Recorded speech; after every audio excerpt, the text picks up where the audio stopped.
Bonjour, je m'appelle Caroline Lamassoure. Je suis coach en développement personnel et experte en Feng Shui traditionnel. Aujourd'hui, nous allons voir comment équilibrer votre cerveau droit et votre cerveau gauche. J'ai été formée au coaching de l'intuition.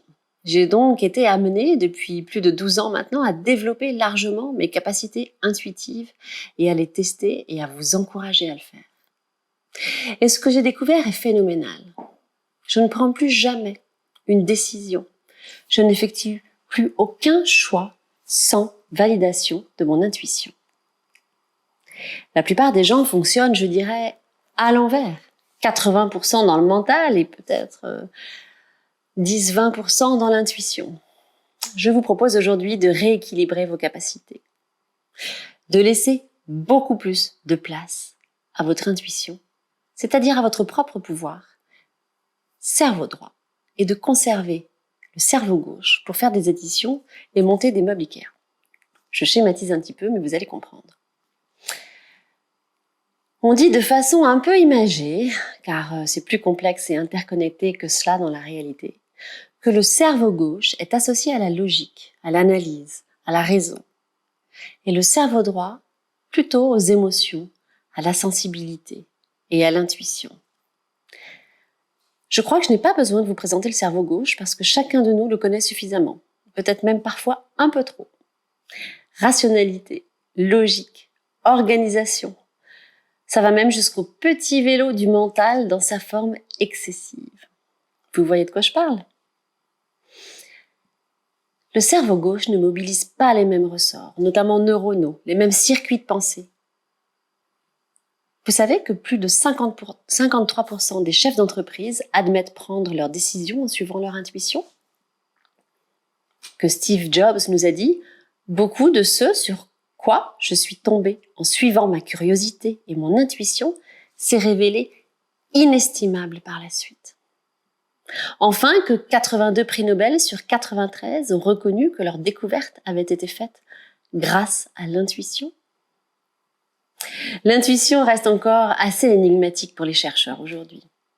Il semble qu'elle s'appuie à la fois sur les éléments et les perceptions globales, on dirait nous holistiques, que nous recevons de nos 5 sens, en les croisant avec des informations que nous avons déjà, notamment en nous via l'expérience.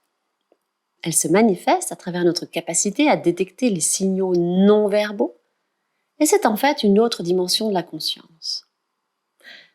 Votre petite voix, un pressentiment, une coïncidence, une synchronicité.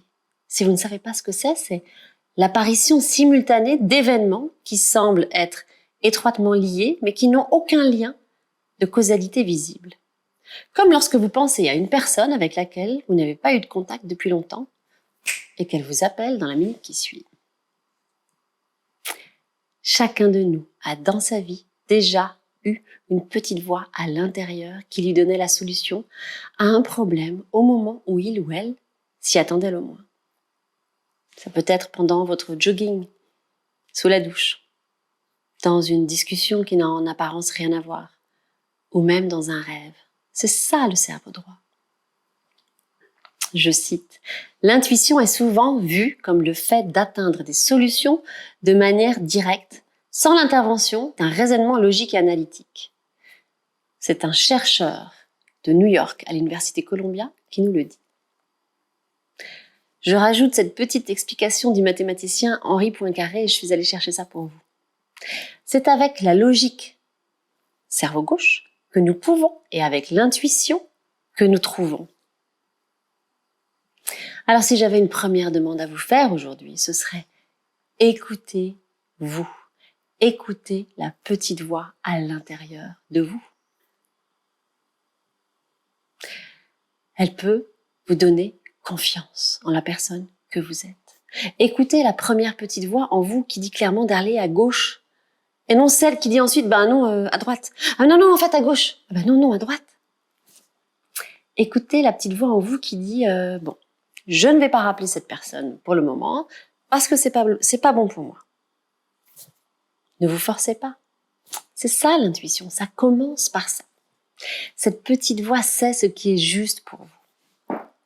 Alors on me demande souvent, mais d'accord, mais comment la reconnaître? Comment être sûr que ce n'est pas le mental qui nous envoie sur une fausse piste? Le mental, excès dans le cerveau gauche. Je schématise, mais... Le mental bloque l'accès à l'intuition car lui, ce qu'il veut, c'est prendre le plus de place possible afin de justifier son existence. Mais son existence, il n'a pas besoin de la justifier. On aura toujours besoin de lui. Par conséquent, la première chose à faire pour accéder à son intuition et pour réconcilier cerveau droit et cerveau gauche, c'est de rassurer la part mentale en vous. Rassurez votre cerveau gauche. Parlez-lui, faites-en un allié. Dites que vous avez confiance en lui pour ce qui est de son domaine. Bien sûr, le cerveau rationnel analytique nous est très utile et même indispensable. Lorsque nous avons une équation à résoudre, une carte routière à lire, un dossier administratif à remplir, un budget à établir, une note à rendre à notre boss, des arguments à fournir. Dites-lui tout cela, que vous aurez toujours besoin de lui et faites la paix avec lui. Ensuite, apprenez-lui à faire ami-ami avec son binôme, le cerveau droit.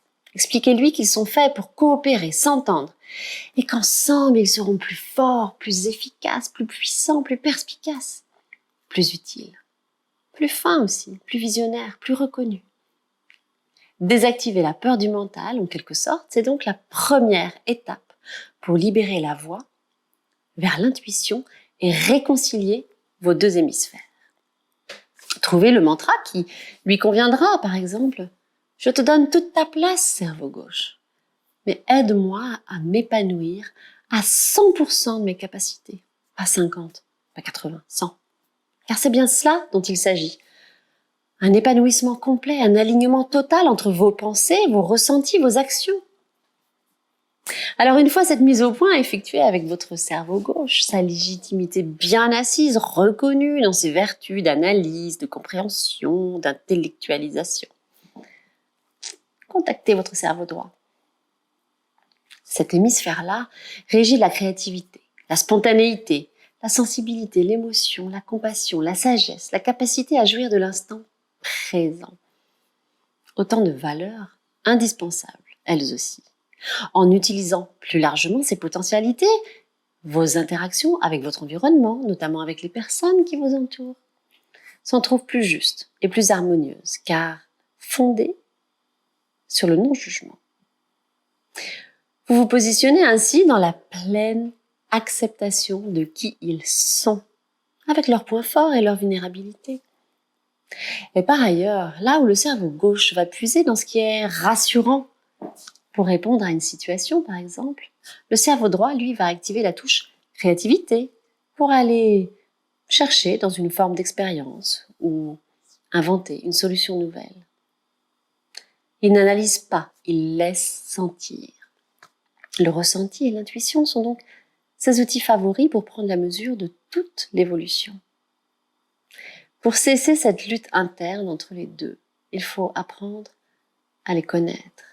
Plus vous les ferez dialoguer entre eux, plus ils prendront conscience des potentialités à travailler ensemble, à parfois s'effacer pour laisser la place à l'autre et mieux revenir un peu plus tard.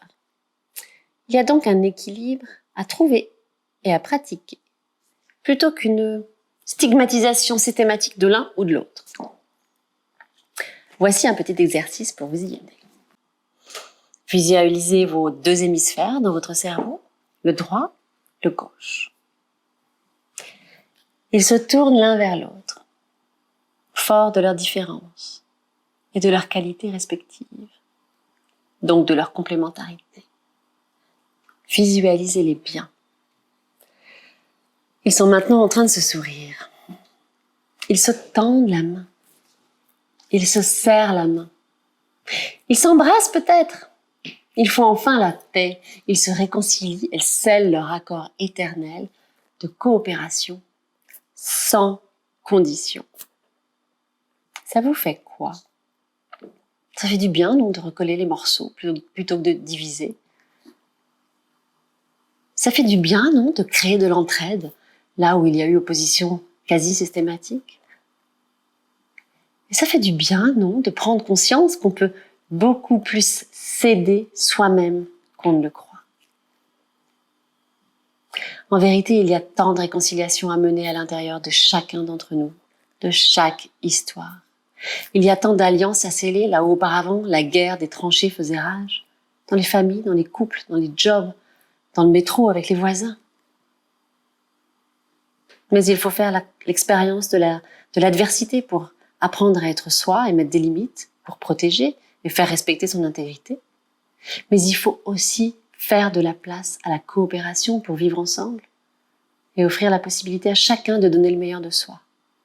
Ça commence à l'intérieur de soi. Maintenant, vous êtes prêts à rencontrer vraiment votre cerveau droit, votre intuition. Par ce préambule, nous avons apporté de la lumière afin de nettoyer les liens abîmés entre vos deux hémisphères. Pratiquez cette visualisation de réconciliation le plus souvent possible avant une réunion. Maintenant qu'ils sont tous les deux capables de vivre en bonne intelligence et en paix, proposons à votre cerveau gauche d'assister à la communication que vous allez établir avec le cerveau droit. Voici donc un nouvel exercice. Demandez à l'hémisphère gauche de votre cerveau de se tenir un peu à l'écart, de vous laisser tranquille, sans pensée, sans vision, sans interaction, pendant 1 à 2 minutes. C'est possible? 1 à 2 minutes. Demandez-lui avec bienveillance, rassurez-le, le plus simplement du monde. Nous reviendrons ensuite à lui avec joie. Connectez-vous maintenant à votre hémisphère droit. Ouvrez le lien avec lui. Restez tranquille, dans le moment présent.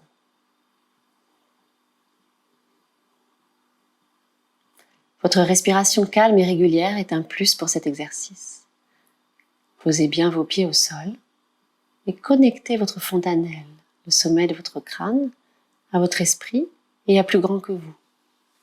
Le ciel, les étoiles, la Voie lactée, le cosmos, l'univers. Lorsque vous y êtes, posez une question à votre intuition. Une question simple pour commencer. Ne choisissez pas encore une question fondamentale. Choisissez une question du type « Qu'est-ce qui serait bon pour moi aujourd'hui ?» Ou une question relative à une petite décision à prendre, un choix à faire. Thé ou café? Sorbet fraise ou glace vanille?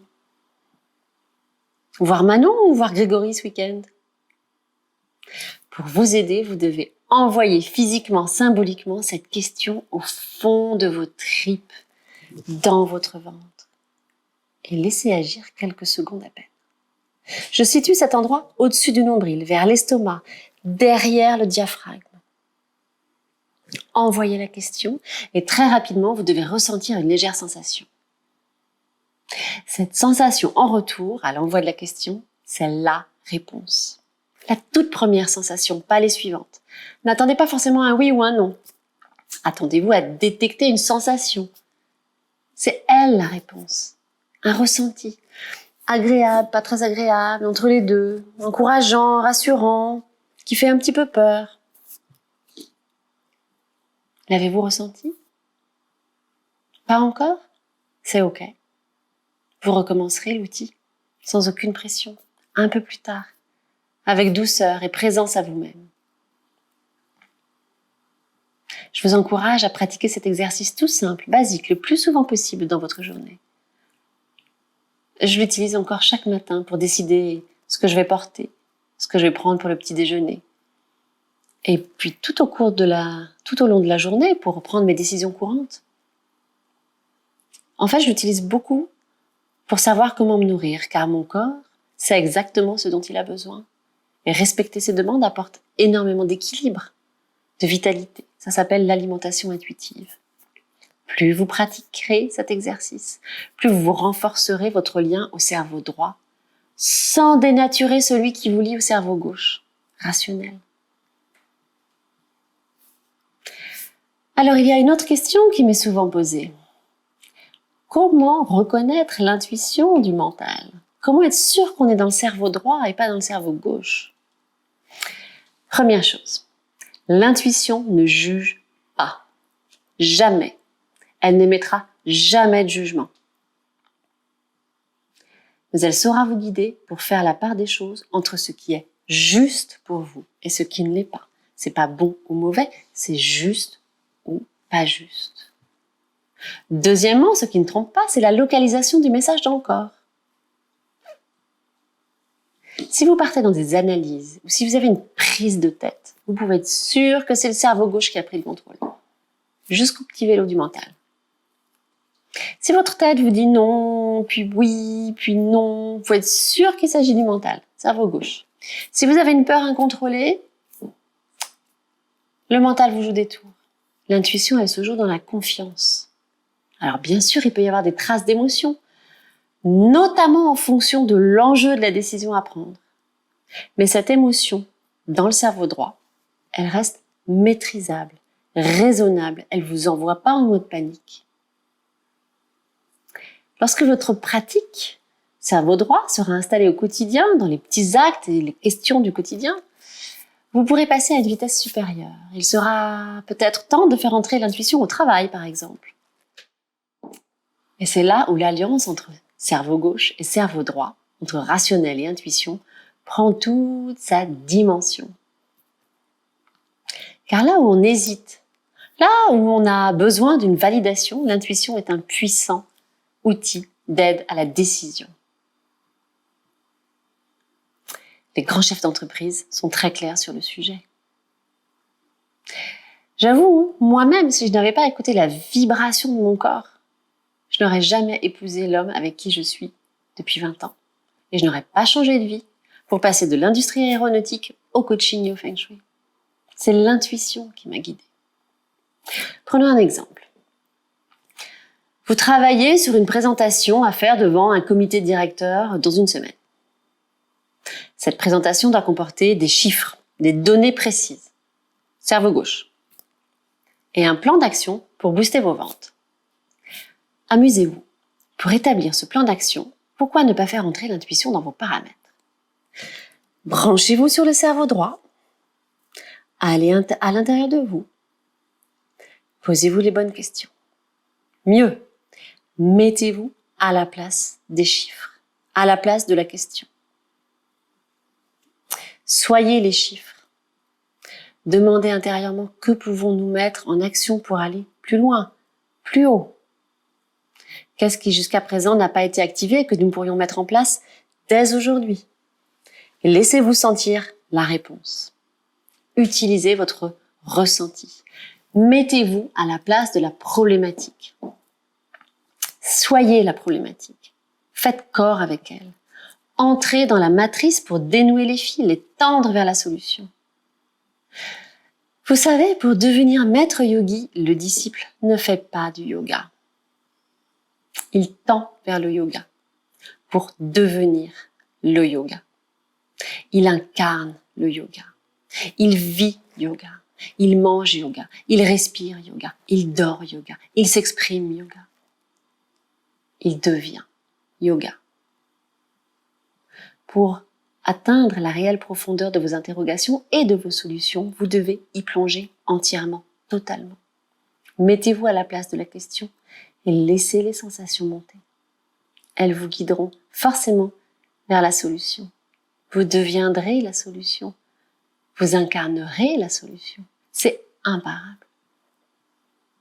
Plus vous intégrez cette dimension hors du temps et de l'espace, une dimension presque cosmique tant elle est reliée à une fréquence plus élevée, plus les réponses seront claires, fines, immédiates, efficaces.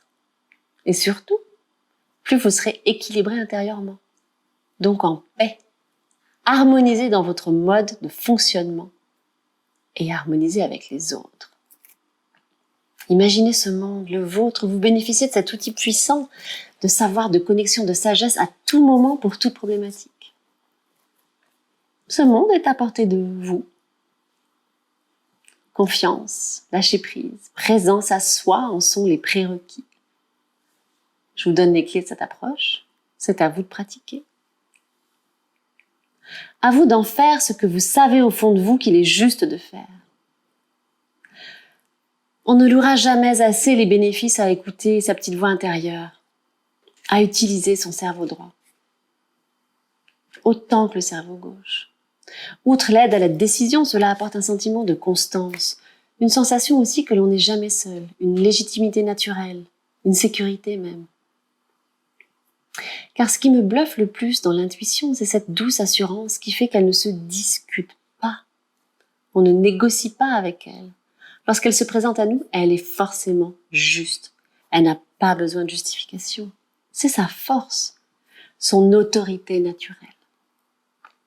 Alors, je ne dis pas que c'est toujours confortable, mais c'est toujours juste.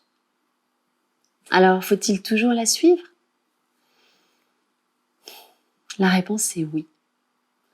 On me demande parfois si mon intuition m'a déjà trompée, induite en erreur. Ma réponse, c'est je ne crois pas. Pour l'instant. Si j'ai pu être induite en erreur, c'est pas par l'intuition. C'est peut-être par l'amalgame entre mental et intuition. Mais l'intuition pure, elle ne m'a jamais envoyée sur une mauvaise piste. Et depuis qu'elle est entrée à ce point dans ma vie, tout est beaucoup plus simple, car je l'utilise pour valider de nombreux points. Cerveau droit, cerveau gauche, comme yin et yang dans la tradition chinoise, comme la nuit et le jour, comme le féminin et le masculin, se répondent. Cerveau droit et cerveau gauche ne sont jamais aussi puissants que lorsqu'ils font alliance. Ne laissez jamais l'un prendre le dessus sur l'autre. Construisez votre équilibre sur la force de ce couple, telles les deux pièces uniques d'un puzzle qui s'embriquent. Vous verrez, vous gagnerez en vitalité, en clarté mentale, en confiance. Namasté.